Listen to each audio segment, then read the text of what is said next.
từ bìnhកំឡុងមិនគួរណាសងម៉ែឲ្យយកប្រពន្ធtừ bìnhកំឡុងថាមិនគួរណាសងម៉ែឲ្យយកប្រពន្ធឮហើយខ្ញុំចង់យំម៉ែឲ្យយកប្រពន្ធព្រោះខ្ញុំខូចពេកឮហើយខ្ញុំចង់យំម៉ែឲ្យយកប្រពន្ធព្រោះខ្ញុំខូចពេកម៉ែអើយម៉ែថាក៏មុំមកកណោមិនរកឲ្យកូ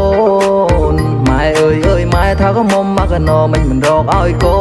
នឮហើយធ្លាក់ដល់សូនព្រោះកូនភាសាម៉ែមេម៉ែកូនមួយឮហើយធ្លាក់ដល់សូនព្រោះកូនភាសាម៉ែមេម៉ែកូនមួយស្ដាយខ្លួនកំឡុងមិនគួរណាសងបាត់ប្រពន្ធមេម៉ែស្ដាយខ្លួនកំឡុងថាមិនគួរណាសងបាត់ប្រពន្ធមេម៉ែម៉ែថាមិនខ្វាំងលួយចាយបាត់ប្រពន្ធមេម៉ែមានកូនប្រើស្រាប់ម៉ែថាមិនខ្វាំងលួយចាយបាត់ប្រពន្ធមេម៉ែមានកូនប្រើស្រាប់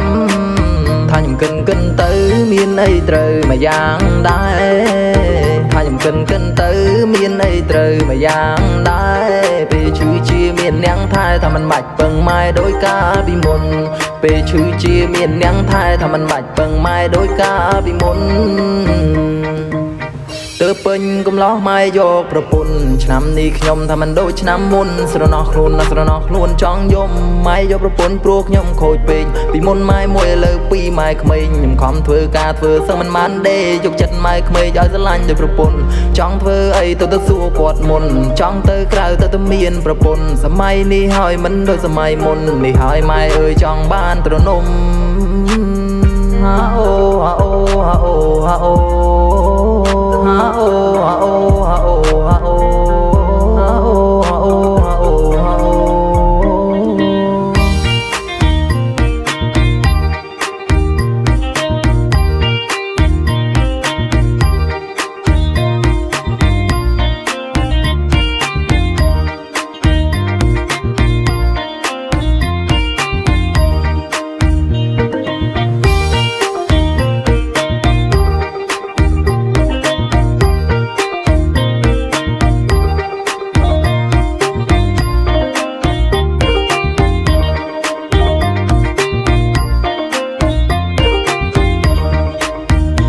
ពេញកំឡុងមិនគួរណាសងម៉ែឲ្យយកប្រពន្ធ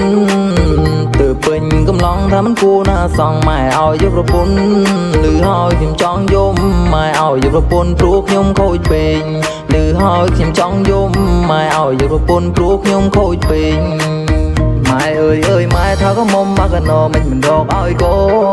នម៉ែអើយម៉ែថាក៏មុំមកកណោមិនរកឲ្យកូ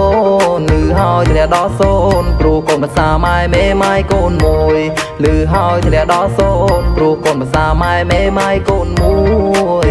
ស្ដាយខ្លួនកំឡុងមិនគួរណាសងបាត់ប្រពន្ធមេម៉ែស្ដាយខ្លួនកំឡុងថាមិនគួរណាសងបាត់ប្រពន្ធមេម៉ែម៉ែថាមិនខ្វាំងលួយចាយបាត់ប្រពន្ធមេម៉ែមានកូនប្រើស្រាប់ម៉ែថាមិនខ្វាំងលួយចាយបាត់ប្រពន្ធមេម៉ែមានកូនប្រើស្រាប់ថាខ្ញុំកិនទៅមានអីត្រូវមួយយ៉ាងដែរថាខ្ញុំកិនទៅមានអីត្រូវមួយយ៉ាងដែរពេលឈឺជាមាននាងថែថាមិនបាច់ពឹងម៉ែដោយកាលពីមុន